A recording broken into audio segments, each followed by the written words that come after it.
ประมาณนี้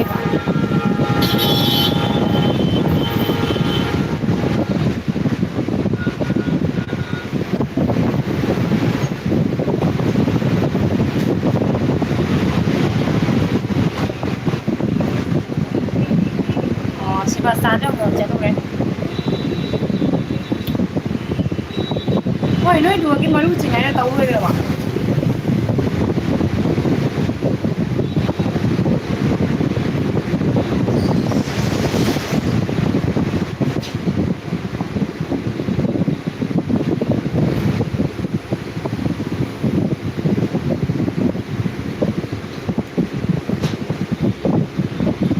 แล้วมาแต่ละกันเนี่ยมาลูกจริงไงเนี่ยเต้าเลยว่ะ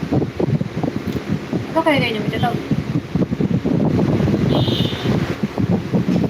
ไอ้เจ้าลูกฟีมาลูกจริงสักสิบคนเต้าเลย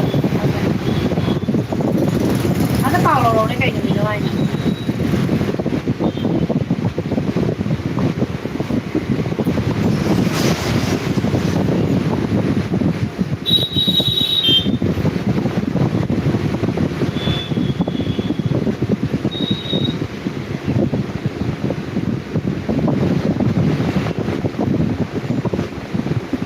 สามวันเรา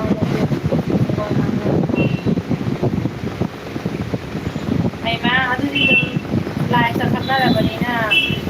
ลายจะเจอหน้าดีเจไม่เอาไว้ฉะนั้นแล้วไม่จะมาจะเจอหน้าดีเจไปดูโอเคจะฉันจะฉันทางที่จะเจ้าอยู่ในลายไปดูงาน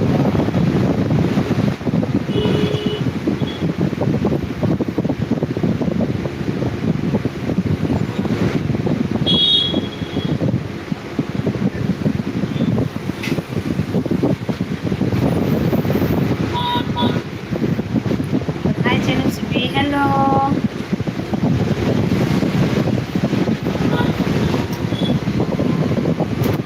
วันที่ล่าเฮ้ยไฮเฮ้ยดูวันที่ไฮเนี่ยเราจะเตรียมแบบฟังก่อนแล้วสุดท้ายเราจะให้กันเนี่ยเป็นตัววันนี้เนี่ยดิฉันเขาจะให้นะ subject มารีค่ะ exam ทำอะไรกี่เนี่ยต้องถ่ายแล้วก็BA ทำ BA สิ่งเรียนทำมาจากนี้ต้องจ่ายเลยไม่พลาดเลยสมัยนี้ปะฉันมาค่อยมองตัวไปดีจะได้สิ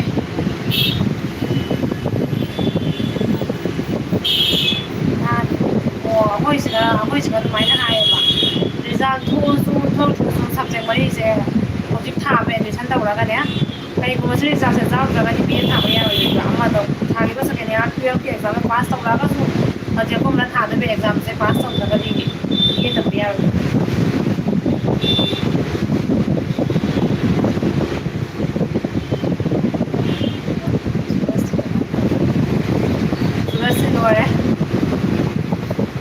sudah sabay ay hanap na yung jarap man eh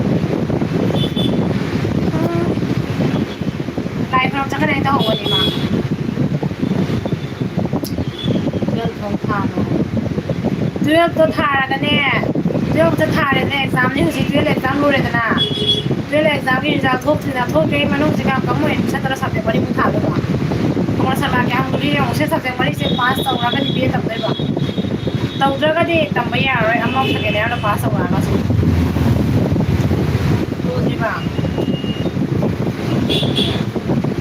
Patla charge card रखो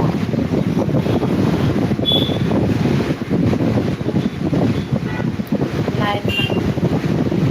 और जो पथार वो होय जेन में से ना जान जोंगे का नाम ना तो पता नहीं बा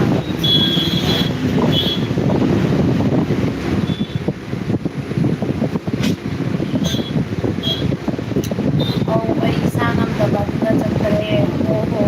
เอาที่เวลาเซนสบายจำนานแล้ววันนี้กูที่ดังแบบเป็นสิ่งที่เขาเข้ามาอาศัยที่ดังจ้าจ้านักการนั้นมีให้ได้เป็นสิ่งไลน์นะที่ดังอัพเสร็จแล้วก็ตัวเองขาย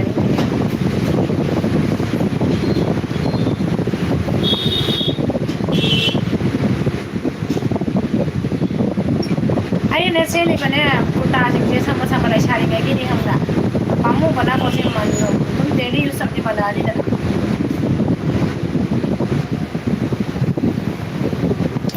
ยูโรคนตัวนี้ตัวนั้นไหมปั๊มมูยังไงเราต้องเป็นยังไง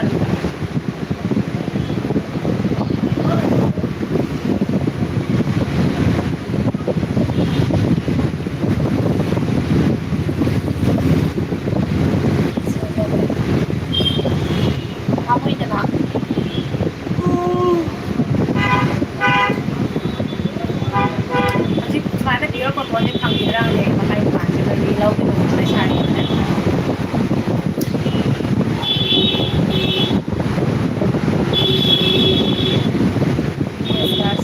la paraneta o la música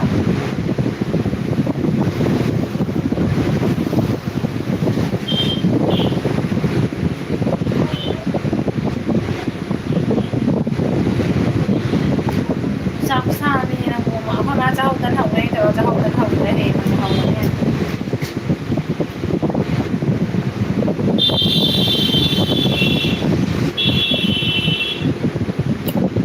nhưng mà đi cái này qua mình sẽ comment cho các bạn biết và sẽ mang lại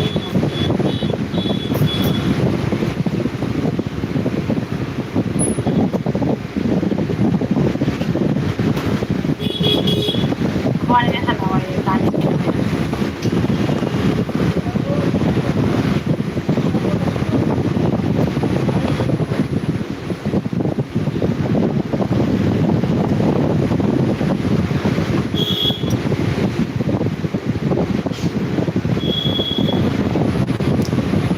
Bisa nasi roti kita tahu deh, Bu.